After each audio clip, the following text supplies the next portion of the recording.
Begin attaching the first hard disk drive with a 6mm M3 screw, passing through the USB-C hole. Attach the opposite side with a 6mm M3 screw too. Then, passing through the last bottom vent hole on the right, attach another 6mm M3 screw. Of course you have attached the fourth screw and you can now start attaching the second hard disk drive, beginning with the outer side. Use the first hole of the first row of vent holes to reach the part where you screw another 6mm M3.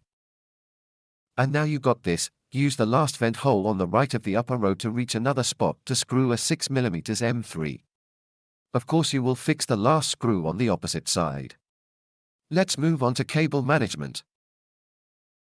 I'll be honest, this part is really tricky. You must find a way to curl the cables as best as you can, so they don't get in the way. Try passing most of it under the SATA connectors.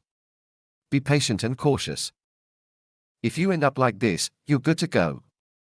Notice I designed two bridge-shaped anchors that you can use to keep the cables close together and attached to the bottom with zip ties. The Raspberry Pi 5 was attached with four 4mm M3 screws. You can now attach the fan with four 10mm M3 screws. Make sure the fan is properly oriented. It should blow air from the inside to the outside. Plug the Ethernet cable and close the box, making sure the fan wire is not pinched and sits on the side of the Pi.